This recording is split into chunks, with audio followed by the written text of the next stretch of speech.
Bismillahirrahmanirrahim. Assalamualaikum warahmatullahi wabarakatuh. Selamat datang di channel Pajak Gasan Banua. Banua siapa? Banua kita. Kita siapa? Kita Indonesia. Dan saat ini channel Pajak Gasan Banua akan membuat sebuah video tentang pajak pusat dan pajak daerah. Menurut kawan pajak, apakah pajak itu cuma dua tadi aja? Nah, jadi untuk pajak sedikit bocoran aja. Untuk pajak itu terdiri dari tiga. Kenapa jadi tiga? Yang pertama itu ada pajak pusat. Yang kedua itu ada pajak provinsi. Dan yang ketiga itu ada pajak daerah. Daerah itu mencakup kabupaten atau kota. Jadi secara garis besar pajak itu terbagi menjadi tiga: pusat, provinsi, dan juga daerah. Namun sebelum kita lanjut ke pembahasannya, bagi kawan pajak yang belum bantu support channel Pajak Gasan Banua, silahkan klik tombol subscribe-nya dulu. Dan jangan lupa nyalain lonceng notifikasinya biar tidak ketinggalan video-video terbaru di channel Pajak Gasan Banua. Tempat untuk memungut pajaknya. Yang pertama pajak pusat, pajak provinsi, dan pajak daerah. Untuk pajak daerah sendiri itu adalah pungutan yang diwajibkan kepada orang pribadi ataupun badan yang berkaitan dengan peraturan perundang-undangan dengan tidak mendapatkan ketidakseimbangan langsung dan digunakan untuk keperluan daerah dalam jumlah besar. Pajak daerah itu terbagi dalam banyak kategori. Ini lebih banyak daripada pajak pusat dan pajak provinsi. Yang pertama, pajak daerah itu adalah pajak hotel, pajak restoran, pajak hiburan, pajak reklame, pajak penerangan jalan, pajak mineral bukan logam dan batuan, pajak parkir, pajak air tanah, pajak sarang burung walet, pajak bumi bangunan, perkotaan dan pedesaan, dan terakhir pajak biaya perolehan hak atas tanah dan bangunan. Untuk pajak hotel itu diatur di Undang-Undang Nomor 28 Tahun 2009 pada pajak atas pelayanan yang diberikan oleh hotel. Untuk objeknya itu adalah pelayanan yang disediakan oleh hotel yang dikenakan tarif atau biaya. Misalkan di hotel tersebut menyediakan penginapan, maka kalau kita menginap, bayar, maka itu ada pajaknya. Terus misalkan di hotel tersebut ada restorannya, kita makan di sana, bayar, itu ada pajaknya. Untuk pengecualian dari objek pajak tersebut, jika jasa tempat tinggal asrama yang diselenggarakan oleh pemerintah, jasa sewa apartemen, kondominium, dan sejenisnya didasarkan atas izin usahanya, jasa tempat tinggal di pusat pendidikan atau kegiatan keagamaan, jasa tempat tinggal di rumah sakit, asrama perawat, panti jompo, dan panti asuhan lainnya. Kalau pemerintah yang menggunakan acara atau nyewa tempatnya atau yang lainnya bebas pajak. Sehabis itu panti asuhan, rumah sakit, dan yang lainnya. Apalagi nih di masa pandemi ini kan ada sangat banyak hotel yang jadi tempat isolasi. Nah, jadi itu dibebaskan daripada pajak ya, kawan pajak. Jadi diingat, kali aja ada yang umut, ya pajaknya mana ini, pajaknya ini, kan udah ada aturannya dan pengecualiannya. Dan untuk subjek pajak itu adalah orang pribadi atau badan yang melakukan pembayaran kepada hotel. Untuk tarif pajaknya itu paling tinggi sebesar 10%. Untuk pajak restoran itu diatur di Undang-Undang Nomor 28 Tahun 2009 menyatakan bahwa pajak atas pelayanan yang disediakan oleh restoran. Apa saja yang kita makan dan yang kita minum di restoran, nah itu adalah merupakan objek pajak yang disediakan oleh restoran. Pengecualian objek pajak apabila pelayanan yang disediakan oleh restoran yang nilai penjualnya tidak melebihi batas tertentu yang ditetapkan oleh undang-undang atau peraturan di daerah tersebut. Jadi masing-masing daerah itu beda-beda ya aturannya untuk pajak restoran itu sendiri. Untuk subjek pajaknya itu adalah orang pribadi ataupun badan yang membeli makanan dan minuman di restoran tersebut.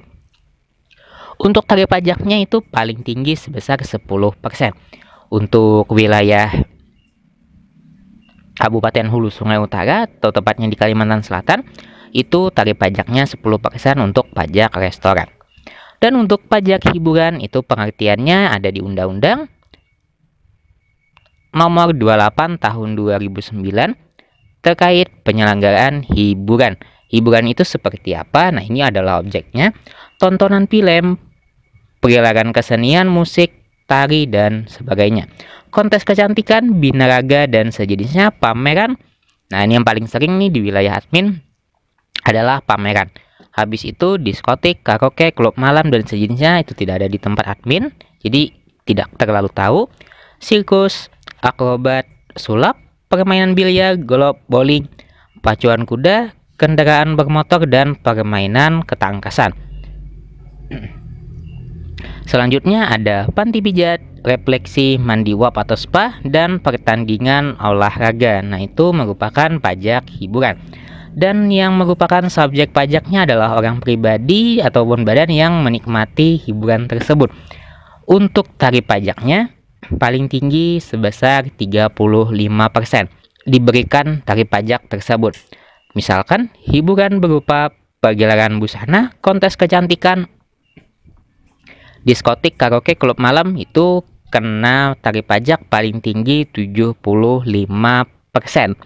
Tapi jika kesenian rakyat atau tradisional itu dikenakan tarif pajak paling tinggi sebesar 10%. Terus pajak apa lagi yang ada di daerah? Itu adalah pajak reklame. Nah, ini yang paling sering di daerah nih, sebab di daerah itu sangat banyak yang papan-papan iklan dan sering kena pajak juga. Dan untuk aturannya ada di Undang-Undang Nomor 28 Tahun 2009, pajak atas penyelenggaraan reklame. Objek pajaknya itu semua penyelenggaraan reklame, misalkan reklame papan, billboard, videotron, megatron, reklame kain, melekat, selebaran, reklame berjalan, reklame udara, reklame apung, reklame suara, reklame film atau slide, dan reklame peragaan.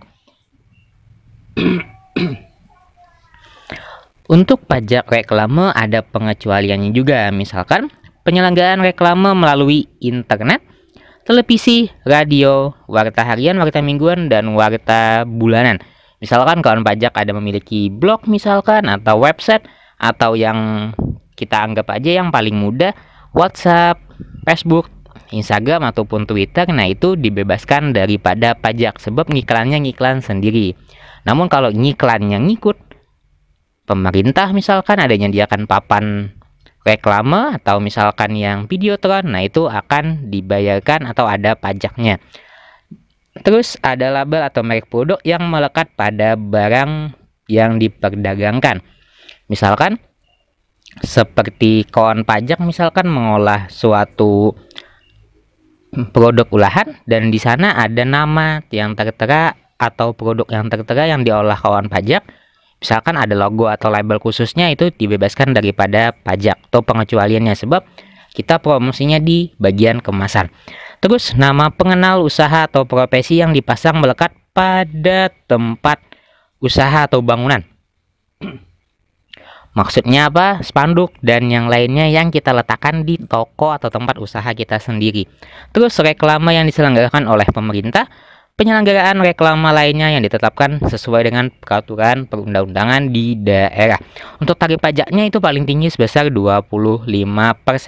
Terus ada pajak apa lagi di daerah? Itu adalah yang paling sering kita rasakan adalah pajak penerangan jalan.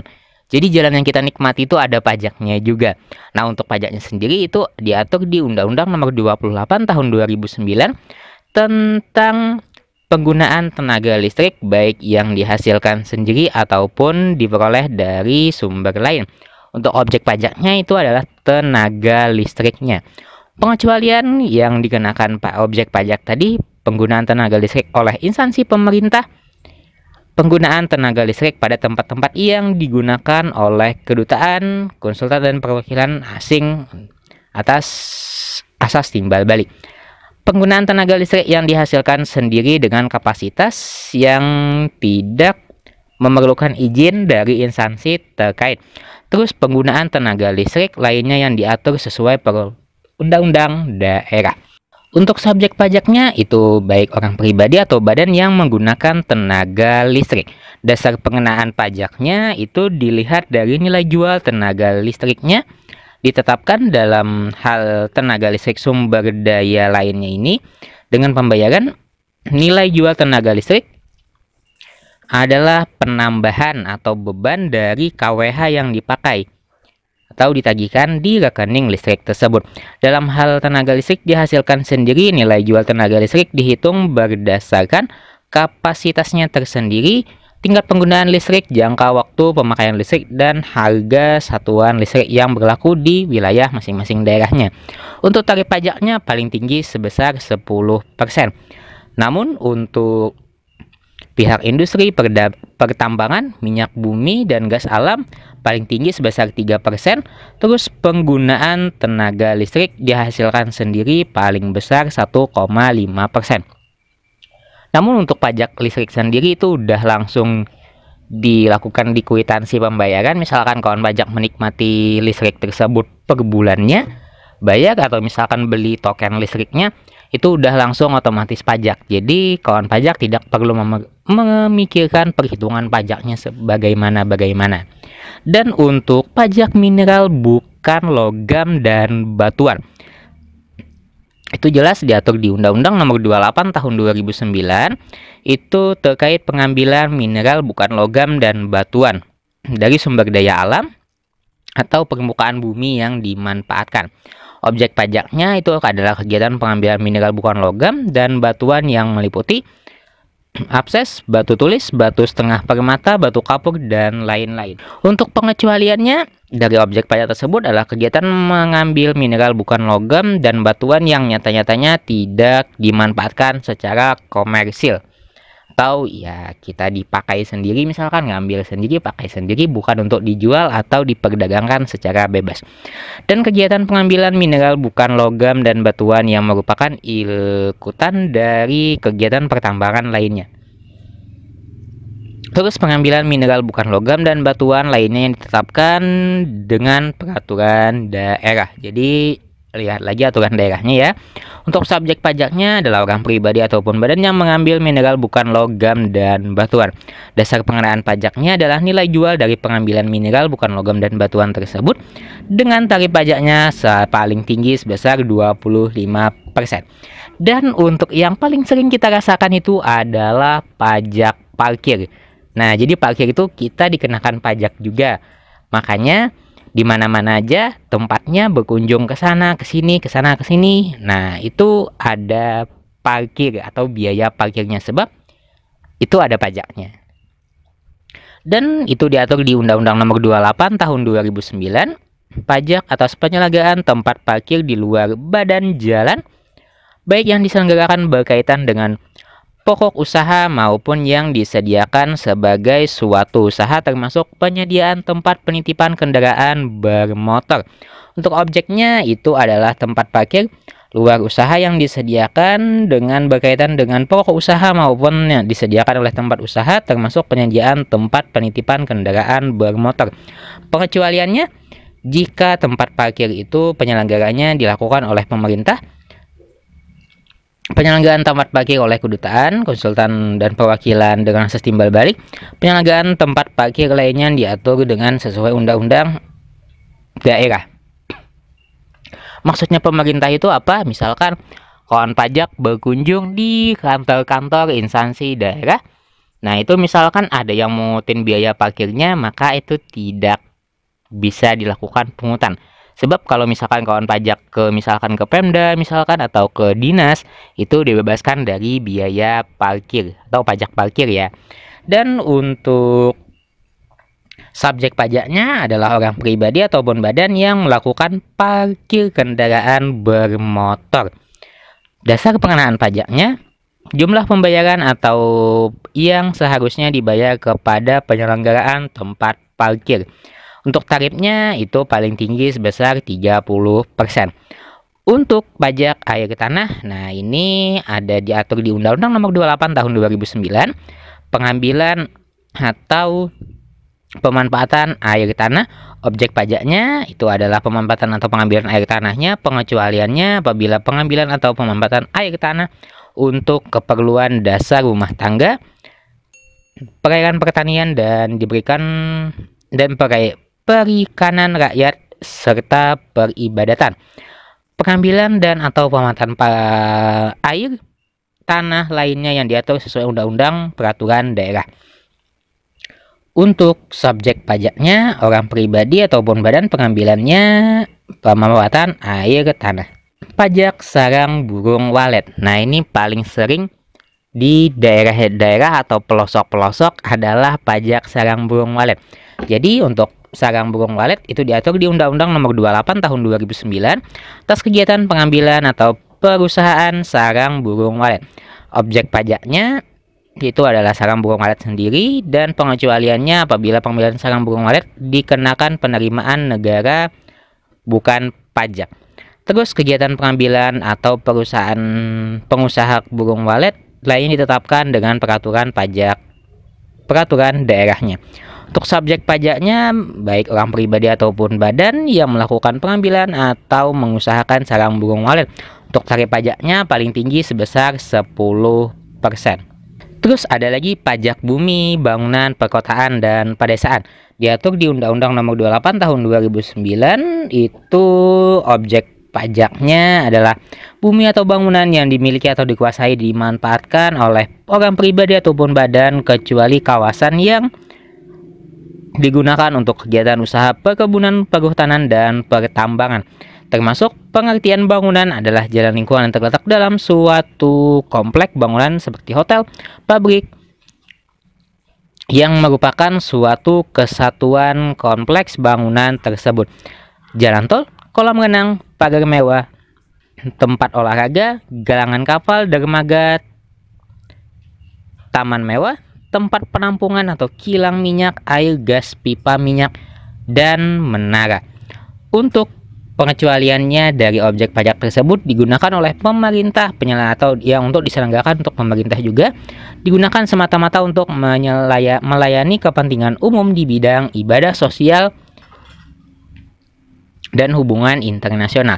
Digunakan untuk kuburan, peninggalan purbakala atau sejenisnya, merupakan hutan lindung, hutan suaka alam, hutan wisata, taman nasional.